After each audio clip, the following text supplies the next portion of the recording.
My story starts out like the typical schlock that Hollywood pumps out every month. A man has everything, and in one dreadful instant, he's lost it all.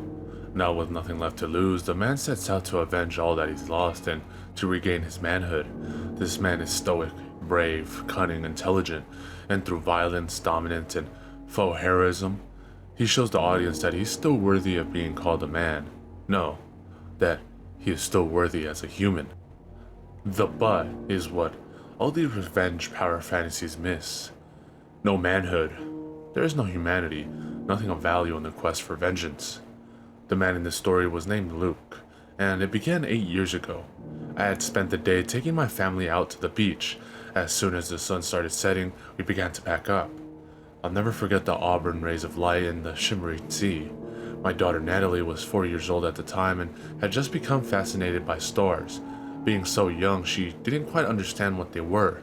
As we were leaving, she pointed at the water and asked if the little twinkling lights were stars. My wife Lydia and I found her curiosity amusing, a sign that she was going to be a bright child. As I started the car, I placed a gentle hand on the little bump forming in my wife's stomach. She placed hers over mine, and I knew at that moment that I was truly content. It happened in a split second. A single point in time seared into my being for the rest of my life. One moment I was driving down the highway, taking the time to adjust the radio, and the next, my chest is screaming in pain as an immense pressure forces me into my seat. Then the weightlessness of space comes over me, and the last thing I see before it all fades to black is little shards of glass floating across my field of vision. I have this strange thought of how the headlights reflecting off them make them look like little twinkling stars. I awoke several hours later in a hospital bed. The white rooms and beeping machines instantly made my heart sink. I tried to get up only to see that my left leg was in a cast. My questions about my wife and child were ignored for the first few times until a doctor very calmly confirmed my worst fears. There were only two survivors. Me and the culprit, my antagonist, the subject of vengeance, a man named Henry Colston. Henry was a Wall Street big shot, ran a very successful investment firm, and had a wealth vast enough to gain him an abundance of luxuries unimaginable to a man of my class. One of those luxuries was abusing the justice system. He was found guilty for manslaughter, but it didn't mean anything. All he got was a suspended jail sentence and a few years probation, while I had lost everything at the age of 32. Goes to show what a good lawyer can do, and for a man like Henry, it only cost him the equivalent of a few dollars. The thing that hurt most, the thing that cemented my need to tear this man down and make him pay for all he had done, was when he testified and shifted the blame onto me.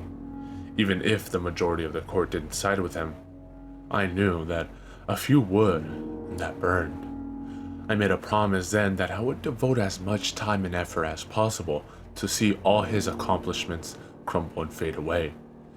It was a lot easier than I thought. A few years, a name change, dyed hair, and a beard was all it took to be hired as part of his landscaping crew. I spent the next 2 years scouting his vast estate. I learned every nook and cranny of it. There's a reason they say revenge is a dish best served cold. When the time was right, I snuck into his house and planted a keylogger on his personal computer. Over the next year, I would collect personal information and passwords. I also discreetly started planting illegal content and hidden files on his computer. To be exact, looking back on it, I realized how fucked up that was. Using the exploitation and abuse of children for my gain, but that's what the pursuit of vengeance does. It dehumanizes every aspect of a person and their lives. You reading this aren't so different. I realize now that people's morals are actually quite twisted and malicious. They just delude themselves into thinking they're not. How many times do people casually throw around comments about how they would kill those who bring harm to them and their loved ones? Heavy statements thrown around so lightly is indicative of the kind of collective morals our societies hold. The pursuit of revenge is not only condoned but glorified to an extent, but what most people don't truly realize is the cost of every action and the price of revenge dwarfs all preconceived notions. After another year of slowly setting up my plans, I had left an anonymous tip with the FBI. They confiscated Henry's computer. He was confident they wouldn't find anything. I wish I were around to see his face when they told him about the files they found. He was arrested. He paid bail pretty quickly and was back at his estate only to find that his bank account had been empty. Next, I posted several anonymous accusations online of Henry being a sexual abuser, sent a few messages to prominent internet blogs and news sites. Within a day, the online world was flooded with articles of his supposed abuse. Hordes of online users condemned and viciously attacked Henry. Someone leaked his address, and before long, death threats and other abuse were hurled at Henry in the real world. His wife of 20 years announced her plans of divorce and revealed that she was no longer living with Henry. I didn't stop there. I organized a mass protest of his firm, and within a week, Henry was forced to resign from the company he had spent his entire life building. Henry's life was virtually destroyed at the age of 52. He was broke, alone, hated, legacy in ruins. He had nothing left to live for. It wasn't enough for me, no. I had to be there at the height of his despair. I wanted to tell him that this was what he deserved for what he did to me. I wanted to see his face, the agony of knowing that he did this to himself. I wanted to see him realize that there was no way out of the hell I had created, and most importantly, I wanted to see him give in and take his own life. I wanted to savor the sheer depths of suffering I had brought to this man, to know that I had the strength to avenge my grievances. I broke into his house on the night before he was due back at court armed with a revolver. I found Henry slumped in a chair in the middle of his living room, his back to me. I aimed my gun and cocked the hammer. Hearing the noise, he turned around to face me, an expression of recognition carved into his visage. "You know who I am?" "I do." "So you know that what you did to me justifies what I have done to you." "I see. I guess I should think so." "Smug to the very end." "End?" he asked. I threw Henry a little capsule I had prepared, a cyanide pill. He caught it and examined it closely, taking a few moments for him to realize what it was and what I wanted. "I guess it's only fair for it to end like this," he said. "I learned a long time that nothing in this life is fair. You taught me that. You destroyed my life. This is the only price you have to pay." Henry gave me an almost sad smile before placing the pill between his molars. I drew closer, wanting to witness the moment he bit down on it. I was in a near euphoric state, 8 years of planning finally paying off. From the corners of my vision, I saw a familiar sight. Little lights like stars started appearing. I recalled that fateful day that bound us, Natalie asking if the shimmering ocean water was filled with stars. Lydia's soft hand over mine, the life growing inside her. Shattered glass caught in mid-flight, twinkling like stars. It all came rushing back to me in the most literal way possible. A blast of pressure flung and pinned me to the ground. My limbs went limp, and I felt that familiar weightlessness that exists in the split second of a crash. The lights that I mistook as stars coalesced and started taking form before my very eyes. Henry stood up, a smug grin on his face. He spoke as the lights became more defined. "You didn't think I knew about your scheming? I've known for years. I knew exactly what was going to happen and how."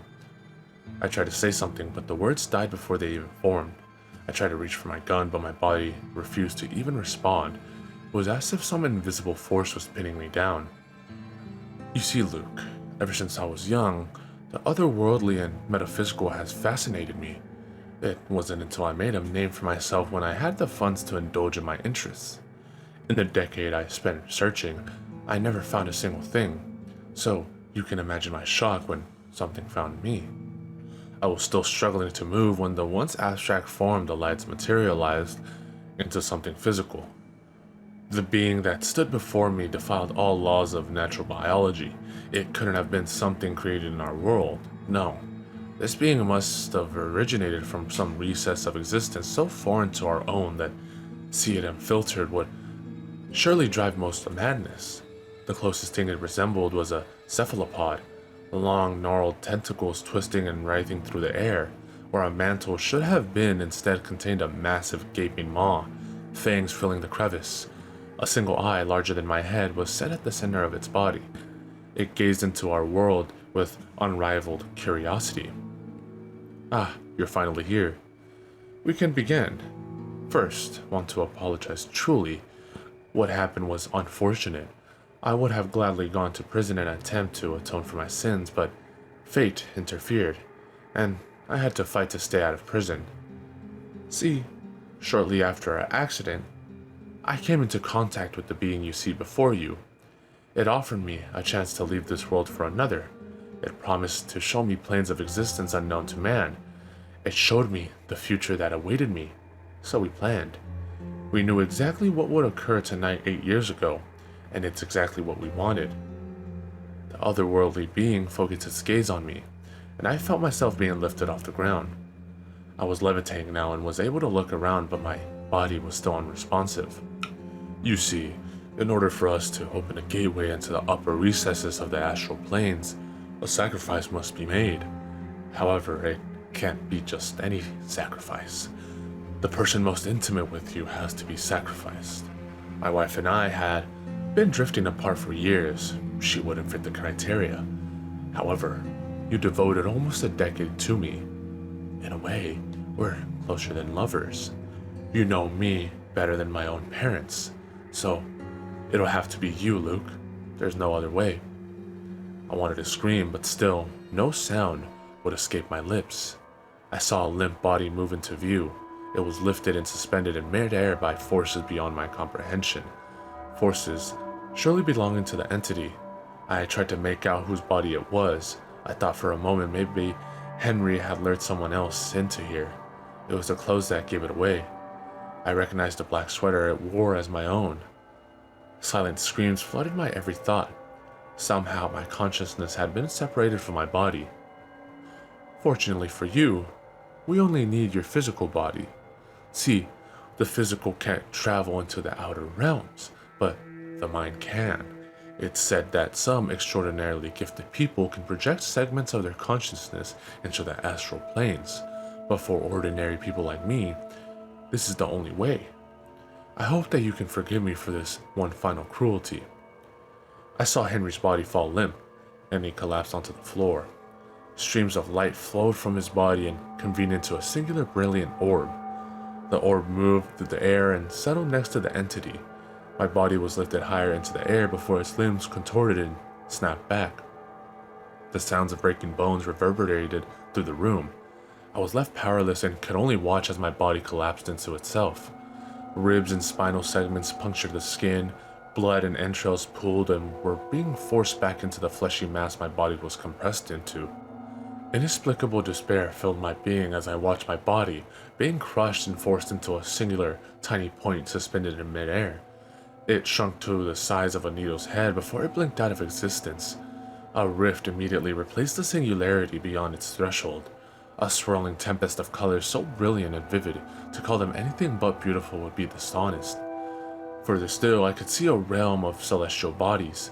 I thought I saw them form the image of a massive cosmic eye. Thank you for your sacrifice. Tonight wouldn't have been possible without you. I saw the orb of light.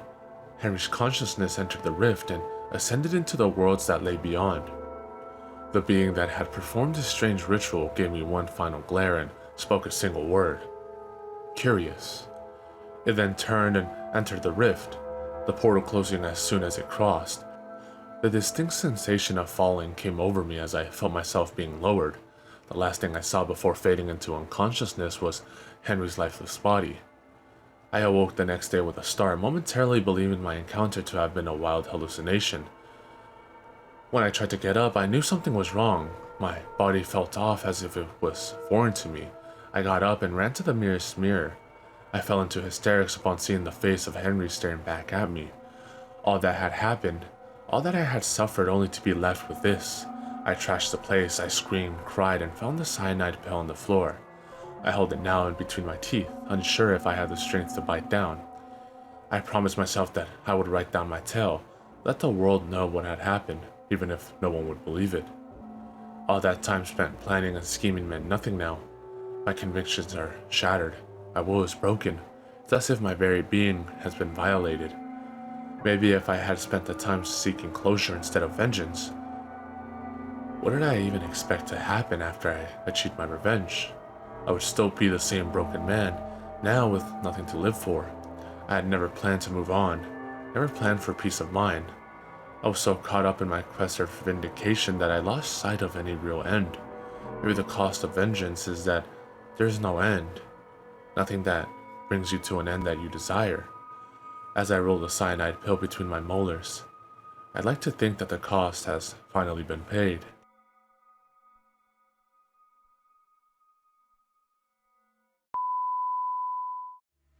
Definitely elevating for the 966. The ill suicidal liable to take titles and make vital signs benign like no cancer. Answer, there's no chance to advance to ya. Kuya got blazed through ya. The great super science applying pressure. I desecrate with double O's and bubble folds while I cut you, bro. I juggle flows that goes ballistic, reminiscent of exquisite cannibalistics and a sadistic doctor. My sick shit knocks ya improper.